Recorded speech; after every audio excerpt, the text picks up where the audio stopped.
कुछ लोग इसको स्ट्रेटेजिक ऑटोनॉमी बोलते हैं, कुछ लोग इसको multi alignment, but let's call it what really is, India's economic bunker, जिसको हम चुपचाप पिछले 2 सालों से बना रहे हैं। जब वेस्टर्न मीडिया पूरी दुनिया को डिस्ट्रैक्ट करा था अपने खुद के इलेक्शंस और मॉरल लेक्चर से, तो भारत चुपचाप ऐसे डेंजरस जियोपॉलिटिकल मैनूवर को एग्जीक्यूट करा था जो आने वाली फ्यूचर को चेंज कर सकता है ड्रास्टिकली। ये कोई बैलेंसिंग एक्ट नहीं है, it is a war of survival. Hello guys, I am Prince और आज की वीडियो में हम ऐसे 3 की इवेंट के बारे में जानेंगे जो पिछले 2 सालों के अंदर हुए हैं। और ये इतना इंपॉर्टेंट है इनके बारे में जानना कि इनको जानबूझ के जो मीडिया की हेडलाइंस हैं उसे छुपा के रखा हुआ था। और जैसे जैसे हम इसको डिकोड करेंगे तो जो ये बिगर पिक्चर है एक बिग गेम की जो खेली जा रही है उसको समझना काफी आसान हो जाएगा कि असल में बंद दरवाजों के पीछे चल क्या रहा है और कैसे जो ये एक स्ट्रेटेजिक मास्टर स्ट्रोक था एक इंडियन इकोनॉमिक बंकर का, इसको एग्जीक्यूट करा गया है। So without wasting a time let's find out. So war की एक फिलॉसफी है कि एक साथ 2 फ्रंट पे लड़ना बेवकूफ़ी होती है। अगर आपके दुश्मन सामने दरवाजे पर है तो आप अपना पीछे का जो दरवाजा है वो खुला नहीं रख सकते। और यही लॉजिक था चाइना के साथ एक एग्रीमेंट का जो हमने साइन करा था 21 अक्टूबर 2024 को। पिछले 4 सालों से जो भारत है उसने अपनी आर्मी को डिप्लॉय करा हुआ है चाइना के बॉर्डर के आसपास। बट सडनली क्या होता है कि एक एग्रीमेंट साइन करा जाता है एंड जो एक स्टेटस को था जो 2020 से पहले के कंडीशन थी, इंडिया और चाइना उस पर एग्री कर जाते हैं। दैट सिंपली मीन्स कि जो पॉइंट नंबर 10, 11, 12 और 13 था वेस्ट पांग प्लेन्स का, और भारत अब उस पर पेट्रोलिंग करेगा जैसे कि पहले करता हुआ आ रहा था। और लगे हाथ जो ये डेमचौक का इशू था इसको भी रिजॉल्व कर लिया गया। सो सबसे बड़ा question, why does this matter? पिछले 4 सालों से भारत ने अपने 50,000 ट्रूप्स को डिप्लॉय करा हुआ है चाइना के बॉर्डर पे, a sort of a contest. और जो ये 50,000 सैनिक है इनको कहीं दूसरी जगह पे भी डिप्लॉय करा जा सकता है। सुनने में तो ये अमाउंट काफी कम लगती है in a grand scheme of things, but it is very costly. अगर हम एक आम आदमी के पॉइंट ऑफ व्यू से देखें तो जो ये ट्रूप्स और जो आर्मी होती है ये काफी अच्छी भी लगती है, एक मोटिवेशन भी देती है और काफी जोश पैदा करती है। बट अगर हम अपनी सिविल गवर्नमेंट के पॉइंट ऑफ व्यू से देखें तो चीजें काफी डिफरेंट होती है। एक आर्मी को मेंटेन करना इकोनॉमी के लिए सुसाइड होता है। दैट सिंपली मीन्स कि आप अपने मन से हजारों या लाखों ट्रूप्स को नहीं डिप्लॉय कर सकते काफी लंबे टाइम तक, क्योंकि जो ये 50,000 सैनिक थे ये अकेले नहीं थे, इनके साथ काफी कॉस्ट जुड़ी होती है, लॉजिस्टिक्स होती है, ऑयल सप्लाई होती है और जो हाई एल्टीट्यूड सर्वाइवल गियर्स होते हैं जो बाय द वे कोई हजारों और लाखों तक के पड़ते हैं उस पे खर्चा करना पड़ता है। एंड मल्टीप्लाइंग दिस बाय 50,000 तो जो टोटल कॉस्ट बैठती है एक ट्रूप डिप्लॉयमेंट को मेंटेन करने के लिए तो वो बैठ जाती है आराम से बिलियंस ऑफ डॉलर्स की। बिलियंस ऑफ डॉलर्स जिसको भारत अपनी रिसर्च एंड डेवलपमेंट या अपने जो सोशल प्रोग्राम्स है उसमें भी इस्तेमाल कर सकता है। और इन अ सिंपल टर्म हम ये बोल सकते हैं कि जो ये बिलियंस ऑफ डॉलर्स है ये वेस्ट हो रहे हैं, क्योंकि जो आर्मी होती है वो ना कोई एग्रीकल्चर प्रोड्यूस करती है ना वो इकोनॉमी में कंट्रीब्यूट करती है एक्सेप्ट द सिक्योरिटी। बट पूरी इकोनॉमी में आर्मी को मेंटेन करना सबसे कॉस्टली बैठता है और यही बात भारत को सबसे ज्यादा परेशान कर रही थी। सो जो ये एग्रीमेंट करा था हमने 2024 में ये एक sort of a reset button था जिसको भारत ने दबा दिया। बट एक सवाल जो आपके मन में भी आ रहा होगा कि चाइना इतनी जल्दी एग्री क्यों कर गया? तो वेल उनकी भी जो प्रॉब्लम है वही सेम हमारी प्रॉब्लम है जिसके बारे में हम आगे डिस्कस करेंगे। और इसका मतलब ये नहीं कि भारत और चाइना बहुत अच्छे दोस्त बन गए हैं। दैट सिंपली मीन्स कि जो हमारे पास एक प्रॉब्लम है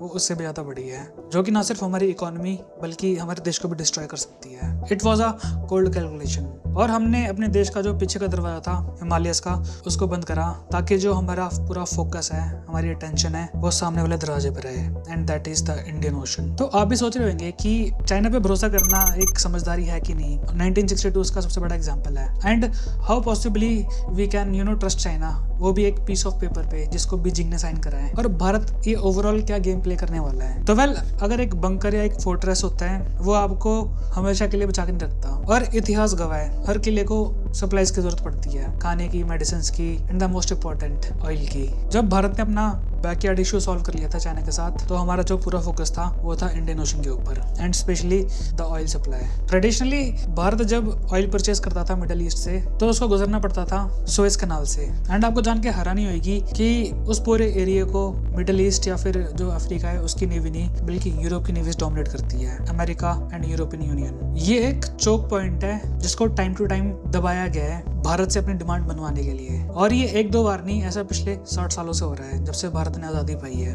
बस एक खबर कभी हेडलाइंस नहीं बनती। बट जो मास्टर स्ट्रोक इस बार भारत ने चला था तो वो ये था the Chennai Vladivostok maritime corridor CVMC, जिसका बेसिकली मतलब ये था कि जो हम ट्रेडिशनली ऑयल परचेस करते थे वेस्ट में जाके, अब हमने जो उसका एक नया रूट निकाला है जो कि इसके बिल्कुल ऑपोजिट में जाता है ईस्ट से थ्रू मलक्का स्ट्रेट, जिससे जो हमारी डिपेंडेंसी थी सुएज कनाल के ऊपर वो रातों रात खत्म हो गई। एंड जो सबसे बड़ा बेनिफिट मिला था तो वो था ट्रैवल टाइम को लेके। ट्रेडिशनली ऑयल सप्लाई में लगभग 40 दिन लगते थे सुएज कनाल के through, but thanks to this new route ये 24 दिनों के अंदर आ गया है।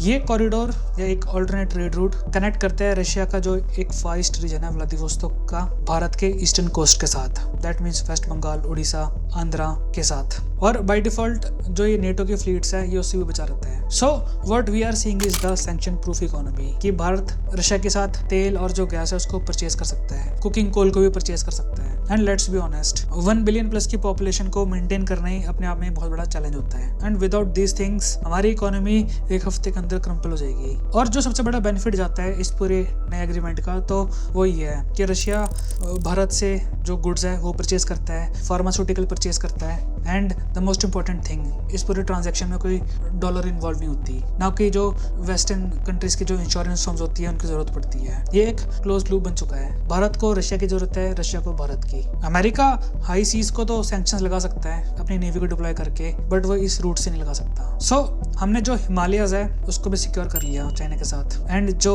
पाइपलाइन थी उसको रशिया के साथ, और जो ये किला है ये ऑलमोस्ट रेडी है। But the biggest question is this, why हम इतनी ट्रबल में जा क्यों रहे हैं अपने वेस्टर्न एलाइज को ऑफेंड करके, स्पेशली द यूनाइटेड स्टेट्स।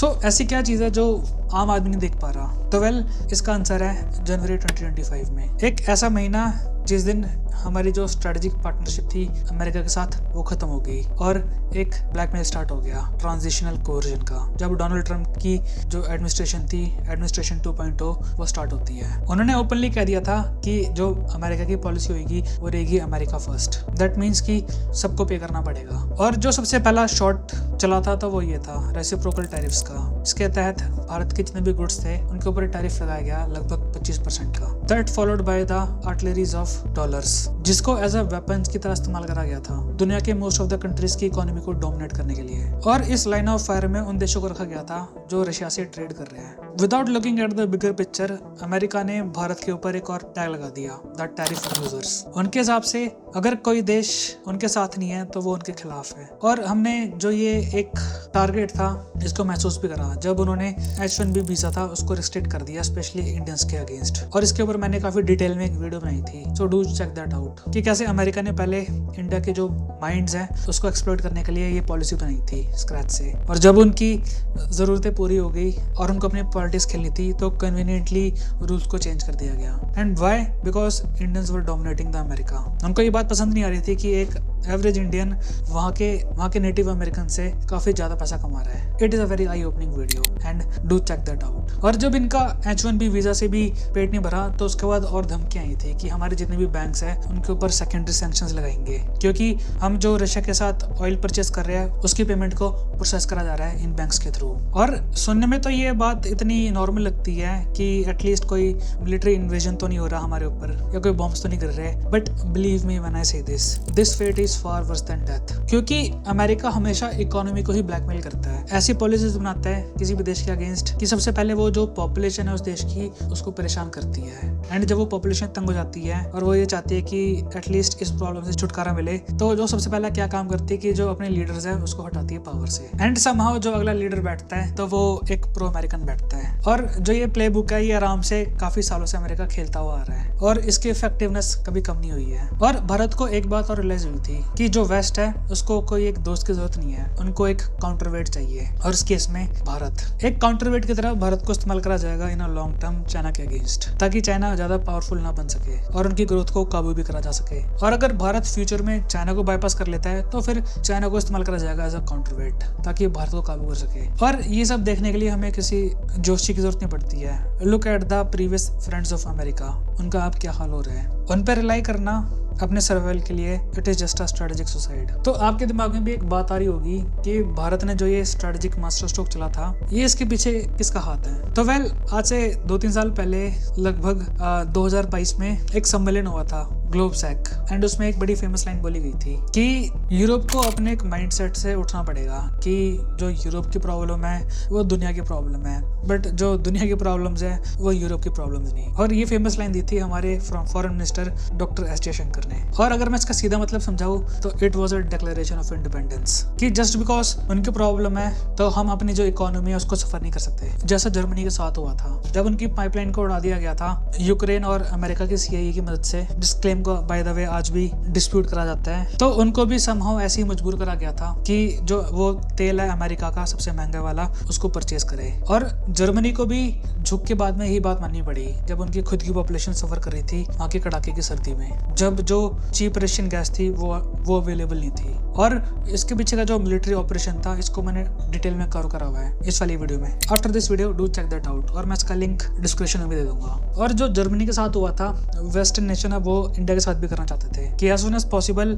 हम जो रशिया से तेल परचेज कर रहे हैं उसको बंद करें, एंड जो एक महंगा ऑयल है अमेरिका का उसको परचेज करें। ओपनली तो ये बात बोल नहीं सकते थे, बट जो ये मॉरल लेक्चर्स थे ये बातें उसमें निकल के आती थी। ऑल्दो जो वेस्ट है वो एक हाईटेक वेपन्स को ऑफर करता है, बट उसके साथ जो चीजें आती है तो वो है cost and the lectures on human rights and the worst of all the end user monitoring, जो कि उन्होंने पाकिस्तान के F-16 के साथ करा था। कहने को तो उनको हाईटेक वेपन दे दिए, बट टाइम टू टाइम उसके अंदर ऐसे हार्डवेयर और ऐसे सॉफ्टवेयर को इंस्टॉल करा गया है कि वो हर हफ्ते जो डेटा है वो सीधा उनकी जो कंपनीज है उनको भेजते हैं। और सुनने में तो ये भी आया है कि अमेरिका ने अपने कुछ ऑफिसर्स को परमानेंटली डिप्लॉय करा हुआ है इन F-16 के आसपास ताकि वो नजर रख सके। To me this is a modern slavery. But on the other hand जो रशिया है वो हमको S-400 भी ऑफर करते हैं एंड फ्यूचर में S-500 भी, और साथ में खूब सारा ऑयल और गैस भी विथ नो क्वेश्चन आस्क्ड। और जियोपॉलिटिक्स का यही सबसे बड़ा फंडा है, it is a fight for survival. हम वो दोस्त नहीं बनाते जो हमारी वैल्यूज को शेयर करते हैं, बल्कि हम उनको दोस्त बनाते हैं जो हमारे साथ खुद का इंटरेस्ट शेयर करते हैं। Those who are too desperate to betray you,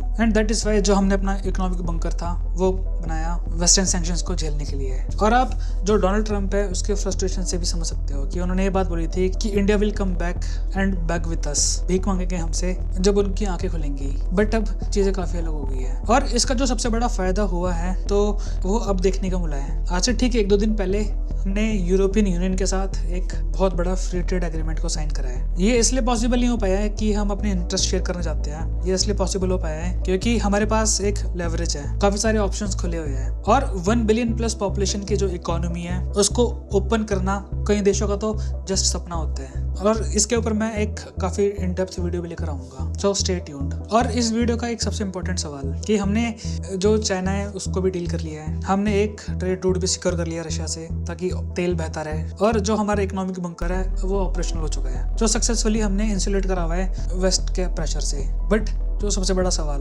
हमने अमेरिका को तो आउट कर दिया, बट हमने अपने दरवाजे ओपन कर दिए रशियंस और चाइनीज के लिए to keep our economy running. But इतिहास गवाह है कि हर किला कुछ टाइम के बाद एक जेल बन जाता है। सो जो ये न्यू पिवट है इसमें भारत का क्या रोल रहेगा? क्या हम एक just sort of a junior partner रहेंगे कि जो बड़े देश है वो बताएंगे कि हमें क्या करना है, या फिर हमें खुद के इंटरेस्ट को ही देखना चाहिए इस न्यू फाउंड फ्रेंडशिप में? Let me know in the comments. और अगर आपको जो ये डीप डाइव्स है ये पसंद आ रही है so do hit that subscribe and like button. इससे बहुत हेल्प मिलती है मेरे छोटे चैनल को, ताकि जितने भी लाइक माइंडेड लोग हैं उन तक ये वीडियो पहुंच सके। और जितना भी ये क्लटर हो रखा है in the name of geopolitics और यूपीएससी, जो रियल में चल रहा है दुनिया में, लोग उसको समझ सके।